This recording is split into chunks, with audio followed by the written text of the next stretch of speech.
Hi friends, welcome back to my channel. आज आप लोगों के साथ शेयर करने वाली हूँ 34 साइज डबल कटोरी ब्लाउज कटिंग एंड टिचिंग। तो स्टेप बाय स्टेप देखने के लिए बने रहिए वीडियो का लास्ट तक। और आज का जो ब्लाउज का कटिंग है बहुत ही आसान तरीके से आप लोगों के साथ शेयर करने वाली हूँ, तो बने रहिए। और ये है अस्तर का फैब्रिक। अस्तर का फैब्रिक को मैंने 2 फोल्ड करके रखूंगी। और ये है फुल मेजरमेंट, स्किन पे है, आप लोग देख सकती हो। तो मैं पहले कटिंग करूंगी बैक पार्ट। और हमारा जो ब्लाउज है उसका रेडी लेंथ है 13.5 इंच और 1 इंच एक्स्ट्रा लूंगी सिलाई मार्जिन के लिए, तो हो गया है 14.5 इंच। तो लेंथ मैंने 14.5 इंच में एक मार्किंग कर दिया है। और ये शोल्डर लिया है मैंने 6 इंच। ये ज़्यादा डीप नहीं होगा, नॉर्मल नेक होगा बैक साइड में, इसलिए मैंने 6 इंच लिया है शोल्डर। और आर्म होल लिया है 6.5 इंच। और चेस्ट है 34 इंच। 34 को 4 से डिवाइड करने से होता है 8.5 इंच। और एक्स्ट्रा ले लूंगी 2 इंच। कभी भी ब्लाउज छोटा पड़ गया है तो उसको साइड से खुल के बड़ा भी कर सकती हूँ, इसलिए मैंने एक्स्ट्रा 2 इंच ले लिया है। और आर्म होल की गुलाई का शेप देने के लिए 1.5 इंच लिया है। ये हर साइज में लेना पड़ता है 1.5 इंच आर्म होल का गुलाई का शेप देने के लिए। और नेक का चौड़ाई लिया है मैंने 2.5 इंच और बैक नेक का डीप लिया है मैंने 9.5 इंच। और आप लोग बैक साइड में चाहे तो कोई भी डिजाइन दे सकती है, लेकिन मैंने सिंपल ही डिजाइन रखा है। और जितना मैंने चेस्ट लिया था, नीचे से चेस्ट को हाफ करते हुए एक टेकन के लिए मार्किंग कर दिया है। और टेकन का नीचे से चौड़ाई होगा हाफ इंच और टेकन का लंबाई लिया है मैंने 4 इंच। तो मेरा ये जो बैक पार्ट है वो मार्किंग करना कंप्लीट हो गया है। अब इसको मैं कटिंग कर रही हूँ। और मैं आप लोगों को जैसे दिखा रही हूँ कटिंग एंड टिचिंग करना आप लोग वैसे ही करेंगे तो आप लोगों का जो ब्लाउज है वो 100% नहीं 1000% गारंटी के साथ बोल रही हूँ फिनिशिंग के साथ फिटिंग होगा। तो हमारा जो बैक पार्ट है वो रेडी हो गया है। अभी मैं फ्रंट पार्ट कटिंग करूंगी। तो फ्रंट पार्ट का भी जो फैब्रिक है, फैब्रिक को मैं 2 फोल्ड करके रखूंगी। और ये जो बैक पार्ट मैंने कटिंग किया है, बैक पार्ट को मैं फ्रंट पार्ट के ऊपर रखूंगी इस तरह से। और नीचे की साइड से मैंने 1 इंच एक्स्ट्रा लिया है, क्योंकि जो फ्रंट पार्ट होता है ना, फ्रंट पार्ट में बेल्ट होता है, बेल्ट के नीचे फोल्ड करने के लिए एक्स्ट्रा 1 इंच चाहिए, इसलिए मैंने एक्स्ट्रा 1 इंच ले लेती हूँ। और मैंने जो बैक पार्ट है उसका चारों ओर मैंने इस तरह से मार्किंग कर दिया है। और जहाँ जहाँ मैंने आर्म होल के गुलाई का शेप दिया था और फिटिंग के लिए जो शेप दिया था, मतलब मार्किंग किया था, वहाँ मैंने छोटा छोटा मार्किंग कर दिया है। और जहाँ मैंने गुलाई का शेप दिया था उसको हाफ इंच अंदर की तरफ फ्रंट साइड में और एक मार्किंग कर दिया है, क्योंकि हमेशा ही फ्रंट साइड में हाफ इंच अंदर रखते हुए कटिंग करना चाहिए फ्रंट साइड में। तो मैंने इस तरह से मार्किंग कर दिया हाफ इंच अंदर की तरफ। और फ्रंट नेक का डीप दिया है मैंने 6.5 इंच। 6.5 इंच दिया है डीप फ्रंट नेक का। और सिंपल गुलाई का शेप दे दिया है। और नीचे की साइड से मैं 2.5 इंच ऊपर एक इस तरह से मार्किंग कर दिया है।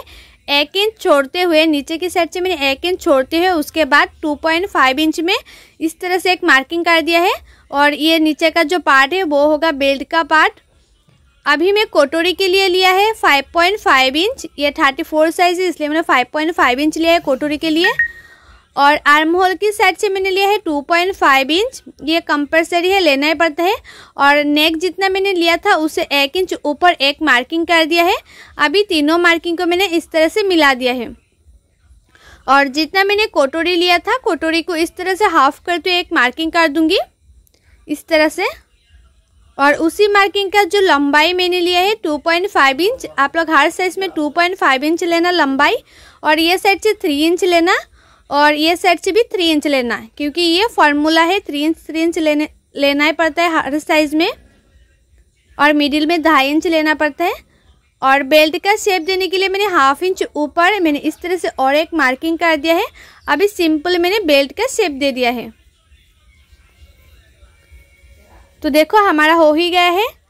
और मैं फिर से लिख देती हूँ, ये कंपलसरी है, मतलब फॉर्मूला के अनुसार है 2.5 इंच। और ये साइड से 3 इंच। और ये आर्म होल की जो शेप दिया है उसी साइड से 2.5 इंच हर साइज में लेना पड़ता है। और हाफ इंच ऊपर रखते हुए जो मैंने बेल्ट के लिए मार्किंग किया है वो भी मैंने लिख दिया है। तो मेरा ये जो फ्रंट पार्ट है वो भी मार्किंग करना कंप्लीट हो गया है। अभी इसको मैं कटिंग कर रही हूँ। और मेरी यूट्यूब चैनल पर हर साइज की blouse cutting and teaching video step by step upload है। आप लोग नहीं दिखे तो जाके जरूर दिखिएगा। और कटिंग एंड टिचिंग सीखने के लिए मेरे यूट्यूब चैनल को सब्सक्राइब भी कर दीजिएगा। और जो लोग मेरे पेज में देख रहे हैं वो लोग मेरे पेज को फॉलो कर देना कटिंग एंड टिचिंग सीखने के लिए। तो जैसे जैसे मैंने मार्किंग किया था वैसे वैसे ही मैं कटिंग कर रही हूँ उसके ऊपर ऊपर।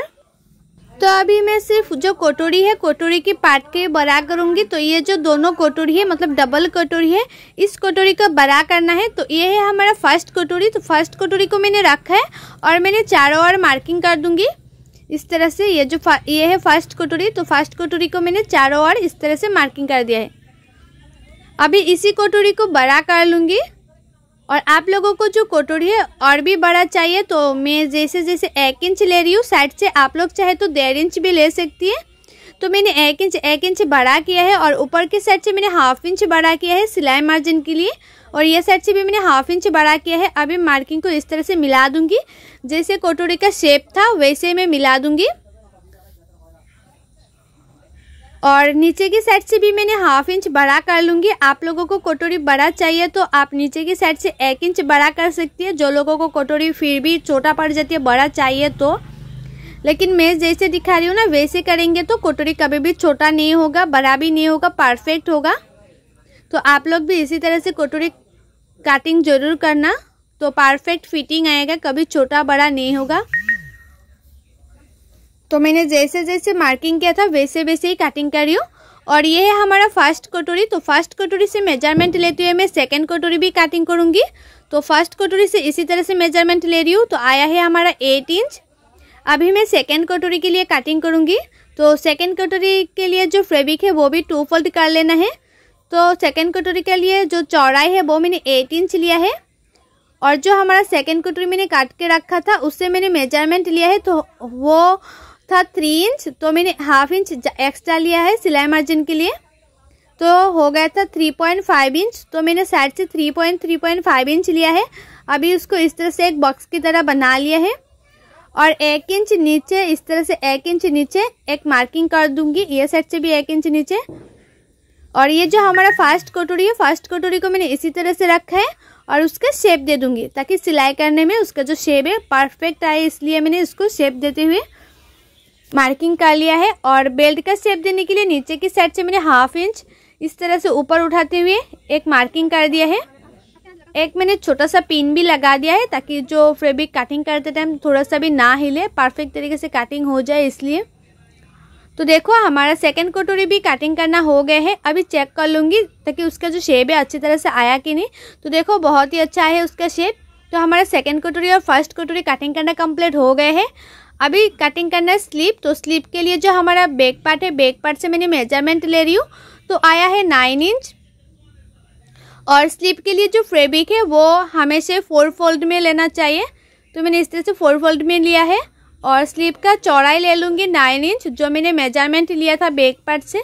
तो मैंने 9 इंच ले लिया है। और स्लीव का लंबाई लिया है मैंने 10 इंच। आप लोग जितना चाहे इतना स्लीव का लंबाई ले सकती है, लेकिन मैंने सिर्फ 10 इंच लिया है लंबाई।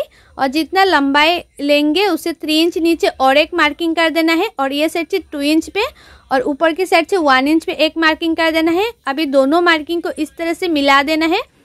और जैसे स्लीव का शेप होता है इसका स्लीव का शेप दे देना है, इस तरह से गुलाई का शेप दे देना है। और मुहूरी है हमारा 5 इंच और एक्स्ट्रा ले लूँगी 1.5 इंच। आप लोग चाहे तो 2 इंच भी ले सकते, तो मैंने 2 इंच लिया है एक्स्ट्रा। तो मैंने इस तरह से मार्किंग कर दिया है। तो हमारा जो स्लीव है वो भी मार्किंग करना कंप्लीट हो गया है। अभी इसको कटिंग कर लूँगी। और स्लीव को आप लोग हमेशा फ्रंट साइड में 1/2 इंच अंदर रखते हुए कटिंग करना, तो फ्रंट साइड में कभी भी झूल नहीं आएगा। तो मैंने 1/2 इंच अंदर रखते हुए कटिंग कर लिया है स्लीव को। तो हमारा एक एक पार्ट कटिंग करना कंप्लीट हो गए है। तो देखो इस तरह से होगा। अभी मैं मेन फैब्रिक में कटिंग करूँगी। तो मेन फैब्रिक को भी मैंने 2 फोल्ड करके रखा है इस तरह से। और एक एक पार्ट को मेन फैब्रिक के ऊपर रखूँगी। और मेन फैब्रिक को थोड़ा सा बड़ा रखते हुए कटिंग कर लूँगी ताकि सिलाई करने में आसानी हो। और ये जो अस्तर का फैब्रिक है, अस्तर का फैब्रिक को मेन फैब्रिक के साथ जॉइन कर लेना है। और जॉइन करके उसके बाद जो एक्स्ट्रा मेन फैब्रिक है, एक्स्ट्रा मेन फैब्रिक को कटिंग कर लेना है। जो अस्तर का फैब्रिक है, अस्तर का फैब्रिक के साथ मैं मेन फैब्रिक को सिलाई कर लूँगी किनारे किनारे से। तो कटिंग करना तो हो गया है, मैं सिलाई भी कर लूँगी। तो मैंने सिलाई कर लिया है। अस्तर का जो फैब्रिक है वो मेन फैब्रिक के साथ मैंने जॉइन कर लिया है। और मेन फैब्रिक थोड़ा सा एक्स्ट्रा था ना, वो मैंने कट कर लिया है। अभी मैं कटोरी सिलाई करूँगी। तो कटोरी के लिए दोनों पार्टों को मैंने इस तरह से मिलाया है और किनारे किनारे पे सिलाई कर रही हूँ। सिर्फ मैंने किनारे किनारे पे अभी सिलाई किया है, मिडिल में नहीं। अभी दो ये जॉइन है, जॉइन टू जॉइन इस तरह से मिलाना है और टेकन के लिए मार्किंग कर लेना है। तो नीचे की साइड से मैंने 1/2 इंच थोड़ा सा कम लिया है चौड़ाई में टेकन का। अभी सिलाई कर रही हूँ, टेकन दे दिया है। अभी उसको 1/2 इंच मार्जिन रखते हुए और एक सिलाई कर दूंगी। 1/2 इंच मार्जिन रखते हुए मैं कटोरी को सिलाई कर रही हूँ। और इसी तरह से कटोरी सिलाई करने से ना जो कटोरी होता है उसका फिटिंग परफेक्ट आती है, उसका शेप बहुत ही अच्छी आती है। तो देखो हमारा जो कटोरी है वो रेडी हो गया है, कितना खूबसूरत लग रहा है। तो दोनों कटोरी को मैं इसी तरह से सिलाई कर लूँगी। तो नेक्स्ट कटोरी को भी मैं इसी तरह से सिलाई करूँगी। तो दोनों पार्टों को मैंने इस तरह से मिलाया है। अभी किनारे किनारे पे एक सिलाई कर दूँगी, उसके बाद मैं टेकन दे दूँगी। तो मैंने इसी तरह से जॉइन टू जॉइन मिलाया है और टेकन के लिए मैंने मार्किंग कर दिया है। और टेकन का जो चौड़ाई है वो आप लोगों को मैंने पहले बताया है कि नीचे की साइड से मैंने 1/2 इंच थोड़ा सा कम लिया है टेकन का चौड़ाई। और उसके बाद 1/2 इंच मार्जिन रखते हुए और एक सिलाई कर देना है। तो मैंने 1/2 इंच मार्जिन रखते हुए और एक सिलाई कर दिया है। तो देखो हमारा जो कटोरी परफेक्ट तरीके से हो गए है और उसका फ्रंट साइड का जो जॉइन टू जॉइन है बहुत ही मैचिंग कर रही है। अभी कटोरी के साथ 3 नंबर पार्ट भी मैं जॉइन कर लूँगी। आप लोग जब भी पार्ट जॉइन करेंगे 3 नंबर पार्ट ज़्यादा खींचना नहीं है, ज़्यादा खींचेंगे तो जो पार्ट होता है ना वो छोटा बड़ा हो जाती है। तो सिर्फ हल्के हल्के हाथों से मिलाते जाना है और सिलाते जाना है। 1/2 इंच मार्जिन रखते हुए मैं सिलाते जा रही हूँ, ज़्यादा खींचना नहीं है। तो दोनों पार्टों में मैंने इसी तरह से 1/2 इंच मार्जिन रखते हुए सिलाई कर लूँगी। इसी तरह से दोनों कटोरी में इसी तरह से सिलाई कर लूँगी 1/2 इंच मार्जिन रखते हुए।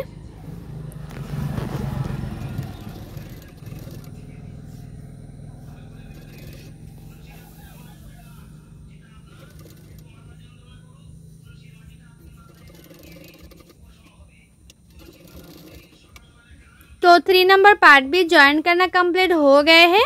अभी मैं बेल्ट लगाऊंगी। तो देखो दोनों पार्ट कितना आसान तरीके से हो गए हैं। अभी मैं जो बेल्ट है बेल्ट सिलाई करूंगी। तो बेल्ट को मैं इस तरह से उसके ऊपर रखूंगी और 1/2 इंच मार्जिन रखते हुए बेल्ट को भी सिलाई कर लूँगी। और दोनों बेल्ट में इसी तरह से सिलाई कर लूँगी। और मैं आप लोगों को जैसे दिखा रही हूँ ना कटिंग एंड टिचिंग करना, आप लोग वैसे ही करेंगे तो आप लोगों का जो ब्लाउज है वो फिनिशिंग के साथ फिटिंग होगा। कटिंग अच्छा होगा तो टिचिंग भी अच्छा होगा और टिचिंग भी अच्छा होगा तो फिटिंग भी बहुत ही अच्छा आएगा। तो आप लोग ध्यान से देखकर उसके बाद कटिंग करके उसके बाद टिचिंग करना।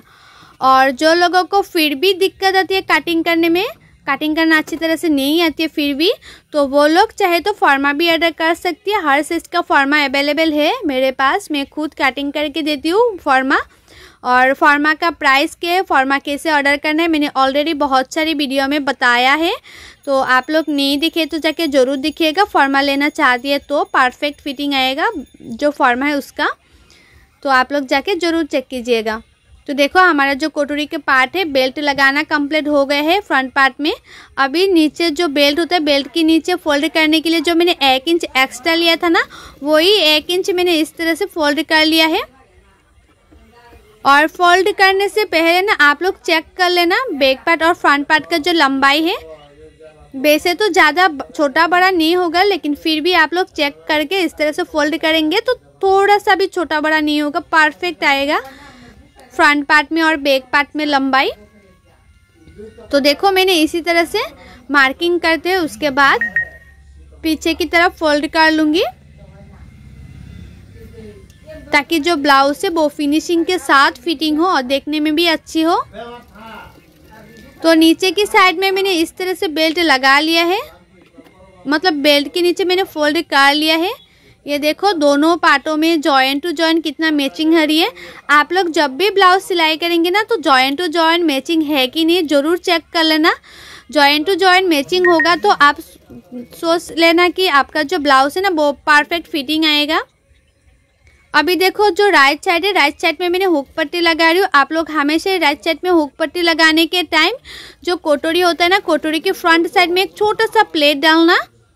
एक छोटा सा प्लेट डालते हुए इस तरह से सिलाई करेंगे ना तो ये राइट साइड का पार्ट में बहुत ही अच्छा फिनिशिंग आती है। तो राइट साइड का जो हुक पट्टी का चौड़ाई है वो लिया था मैंने 1 इंच। आप लोग 1.5 इंच भी ले सकते हैं। जो राइट साइड का पार्ट है इसमें हुक पट्टी का चौड़ाई ज़्यादा नहीं चाहिए, कम होने से भी हो जाती है क्योंकि इसमें हुक होता है, हुक लगाना पड़ता है इसलिए। तो देखो पीछे की तरफ मैंने फोल्ड करते हुए सिलाई कर रही हूँ। उसके बाद दिखाती हूँ उसका जो फिनिशिंग है कितना अच्छे से आती है। तो आप लोग खुद ही देखो कितना अच्छा हुआ है फिनिशिंग इस तरह से। अभी लेफ़्ट साइड का पार्ट में भी मैं हुक पट्टी लगा लूँगी और लेफ़्ट साइड का जो पार्ट है इसमें हुक पट्टी का जो चौड़ाई है वो 3 इंच लेना। और लेफ़्ट साइड का जब भी हुक पट्टी लगाएंगे तो पार्ट जो लेफ़्ट साइड का पार्ट है वो उल्टा करते हुए लगाना। इस तरह से मैंने इस तरह से उल्टा करते हुए लगा रही हूँ। इसी तरह से लगाएंगे तो फ्रंट साइड का जो हुक पट्टी का फिनिशिंग है ना बहुत ही अच्छी आती है। अभी उसको फ्रंट की तरफ इस तरह से फोल्ड करते हुए सिलाई कर लेना। और उसका जो चौड़ाई है लेफ्ट साइड का हुक पट्टी का जो चौड़ाई है वो मैंने 3 इंच लिया है। तो एक सिलाई कर दी है, उसके ऊपर और एक सिलाई कर दूंगी और इसमें होगा हुक का घर। तो हमारा हुक पट्टी लगाना कंप्लीट हो गया है। अभी फ्रंट साइड में जो नेक होता है नेक का फिनिशिंग दे दूंगी। तो नेक का फिनिशिंग देने से पहले आप लोग एक बार ज़रूर चेक कर लेना कि फ्रंट साइड का जो गुलाई का शेप है वो अच्छी तरह से आया कि नहीं। तो देखो हमारा जो गुलाई का शेप है बहुत ही अच्छा है। तो मैं इसमें एक्स्ट्रा पट्टी लगा लूँगी। बहुत लोगों का प्रॉब्लम होती है कि जो नेक का फ्रंट साइड के गुलाई का शेप है बहुत अच्छी तरह से नहीं आती है। तो वो लोग आप लोग चेक करके उसके बाद नेक का फिनिशिंग देंगे तो उसका जो शेप है बहुत ही अच्छा आएगा। और मैं नेक में एक्स्ट्रा पट्टी लगा रही हूँ। वो एक्स्ट्रा पट्टी जो है ना वो मैंने 1 इंच का लिया है और छोटा छोटा प्लेट डालते हुए मैंने नेक का फिनिशिंग दे रही हूँ। और उसके बाद मैं छोटे छोटे काट कर रही हूँ क्योंकि मैंने जो छोटा छोटा प्लेट डाला है ना उरेप काट नहीं किया था नेक में एक्स्ट्रा पट्टी लगाने के लिए, इसलिए मैंने छोटा छोटा प्लेट डालते हुए नेक का फिनिशिंग दे रही हूँ ताकि पीछे की तरफ जब भी मतलब फोल्ड करते सिलाई करूँ उसका फिनिशिंग अच्छी तरह से आए। इसलिए आप लोग भी इसी तरह से छोटा छोटा प्लेट डालते हुए नेक का फिनिशिंग दे सकते हैं अगर आप लोग उरेप काट नहीं किया है फैब्रिक को। तब बहुत लोगों का होता है ना कि जो फैब्रिक होता है बहुत ही कम बचा हुआ होता है तो उसको इस तरह से छोटा छोटा जो एक्स्ट्रा फैब्रिक होता है ना वो जॉइन दे के उसके बाद इस तरह से छोटा छोटा प्लेट डालकर भी नेक का फिनिशिंग दे सकती है। बहुत ही अच्छा फिनिशिंग आती है। तो मैं दोनों पार्टों में मैंने इसी तरह से नेक का फिनिशिंग दे दूँगी। तो देखो इस पार्ट में मैं जैसे फिनिशिंग दिया है वैसे ही दूसरा पार्ट में भी फिनिशिंग दे दिया है और हुक बाद में लगा लूँगी। अभी हुक की साइड में मैंने इस तरह से पिन लगा दिया है। ब्लाउज रेडी करने के बाद मैं हुक लगा लूँगी फ्रंट साइड में। अभी देखो हमारा जो फ्रंट पार्ट है वो तो रेडी हो गए हैं। अभी मैं बैक पार्ट रेडी कर लिया था पहले, तो फ्रंट पार्ट के ऊपर मैंने बैक पार्ट को रखा है। और बैक पार्ट कैसे सिलाई किया है मैंने बहुत सारी वीडियो में बैक पार्ट सिलाई करना मैंने दिखाया है। आप लोग दिखना चाहते तो अलग से मैंने वीडियो डाला है ना, वो वाला वीडियो आप लोग देख लेना कि बैक पार्ट मैंने कैसे सिलाई किया है। उसके बाद मैंने जो शोल्डर है, शोल्डर को मैंने 1/2 इंच मार्जिन रखते हुए दोनों शोल्डर को मैंने इसी तरह से सिलाई कर लिया है। दोनों शोल्डर को मैंने 1/2 इंच मार्जिन रखते हुए सिलाई किया है। और साइड से मैं एक एक सिलाई कर दूंगी और फिटिंग का जो सिलाई है वो स्लीव लगाने के बाद करूंगी मैं। अभी सिर्फ मैंने एक एक सिलाई कर रही हूँ साइड से। इसी तरह से एक एक सिलाई कर दूंगी।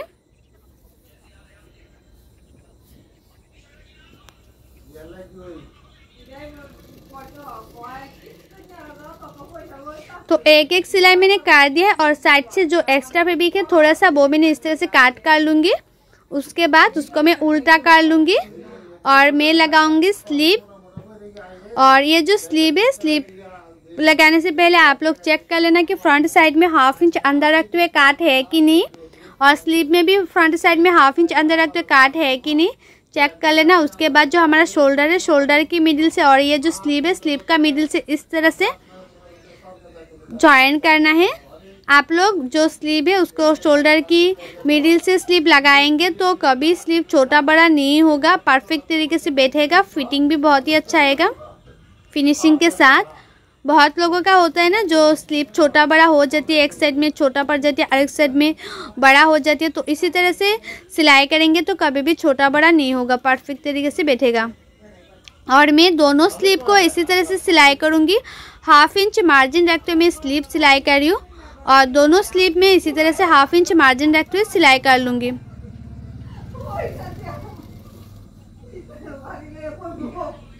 तो देखो मैंने दोनों स्लीव को इसी तरह से सिलाई कर लिया है, इसी तरह से। अभी मैं फिटिंग के लिए सिलाई करूँगी। तो हमारा चेस्ट जितना है इतने में मार्किंग कर लेना है। चेस्ट जितना है आप लोग इतने में मार्किंग कर लेना और उसके बाद कमर जितना है इतने में मार्किंग कर लेना है। मैंने पहले कमर की मार्किंग नहीं किया था जब कटिंग किया था। अभी मैं मार्किंग करके उसके बाद फिटिंग के लिए सिलाई कर दूंगी। तो मैंने इस तरह से तिरछा करते हुए मार्किंग भी कर दिया है। आप लोग इसी तरह से मार्किंग करेंगे ना तो कभी भी लूज नहीं होगा। ब्लाउज कभी कभी होता है ना, लूज हो जाती है, मतलब छोटा बड़ा हो जाती है। तो इस तरह से आप लोग मार्किंग करके उसके बाद सिलाई करेंगे तो कभी भी छोटा बड़ा नहीं होगा, परफेक्ट फिटिंग आएगा। और मुहरी जितना है मुहरी में इतने में मार्किंग कर लेना है, उसके बाद सिलाई कर लेना है। और हमारा जो मैंने स्लीव जॉइन किया था ना, जो जॉइन है वो ऊपर की तरफ रखकर मैंने इस तरह से सिलाई कर लिया है। और दोनों साइडों में मेरी फिटिंग के लिए सिलाई कर रही हूँ। और उसके बाद साइड से जो हमारा एक्स्ट्रा फैब्रिक है, एक्स्ट्रा फैब्रिक को मैं अंदर रखते हुए सिलाई कर लूँगी ताकि जो धागा है वो निकल के ना आए, इसलिए। और एक स्लीव से मेजरमेंट लेते हुए मैं दूसरा स्लीव को भी इसी तरह से सिलाई कर लूँगी। तो फिटिंग के लिए सिलाई करना हमारा कंप्लीट हो गया है। और साइड से जो एक्स्ट्रा फैब्रिक है, एक्स्ट्रा फैब्रिक को मैं अंदर रखते हुए सिलाई कर लिया ताकि जो धागा है वो निकल के ना आए, इसलिए। अभी मैं उसको उल्टा कर रही हूँ। और फ्रंट साइड में हमारा हुक लगाना भी बाकी है, हुक अभी तक नहीं लगा है। तो हमारा हुक लगाने से हमारा जो ब्लाउज है ना वो कंप्लीट हो जाएगा इस तरह से। और ये देखो हमारा जो ब्लाउज है उसका फाइनल लुक, मैंने फ्रंट साइड में हुक लगा लिया है। और ये जॉइन टू जॉइन कितना मैचिंग कर रही है, बहुत ही अच्छा फिटिंग आया था। ये मुझे कस्टमर ने दिया था ब्लाउज बना के देने के लिए। सो आप लोगों को मेरा ये जो ब्लाउज है उसका कटिंग एंड टीचिंग वीडियो अच्छा लगा है तो लाइक शेयर सब्सक्राइब जरूर कर देना। सो बाय, थैंक्स फॉर वॉचिंग।